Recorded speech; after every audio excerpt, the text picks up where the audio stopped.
Kuna maneno ambayo huandikwa tu, lakini kuna maneno ambayo huzaliwa kutoka ndani ya moyo, na mara nyingi hayo ndiyo huwa tafakari.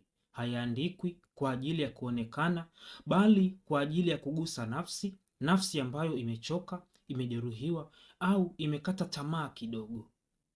Niliposoma ujumbe wako ule uliosema tafakari zako zinanigusa sana, nikatulia, nikasikia kama roho yangu imeshikwa mkono, kwa sababu mara nyingi mwandishi huandika kwa tumaini kwamba mahali fulani kuna mtu ataelewa, ataungana, ataona kupitia maneno hayo.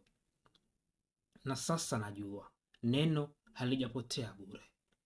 Tafakari ni zaidi ya sentesi, ni pumzi ya maisha, ni sauti inayotoka kwenye utulivu wa moyo ikijaribu kufikia moyo mwingine. Ni machozi yaliyokaushwa na maneno, ni matumaini iliyotengenezwa kwa upole. Kwa wewe unayesikiliza, ujue kwamba kila tafakari ninayoandika huanzia mahali pa kweli, mahali ambapo nimeona, nimeumia, nimejifunza au nimepokea nguvu mpya.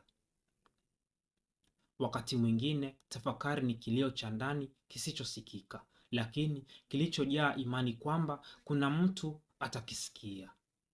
Na sasa unaposikiliza, ninajua kimya chako pia kinaongea. Maana ya tafakari siyo tu maneno yanayosemwa, ni hisia zinazotambua ukweli wa maisha. Tafakari inatufundisha kuwa wapole lakini thabiti, kuwa wanyenyekevu lakini tusikubali kupoteza utu wetu.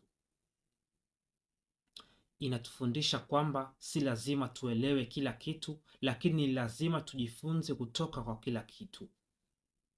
Na unapoguswa na tafakari, ina maana umefungua mlango wa moyo wako. Hapo ndipo hekima huanza kukua, kwa sababu tafakari halisi haiishi kwenye maneno, inaishi kwenye maisha, katika namna unavyotenda, unavyoongea na unavyowaza.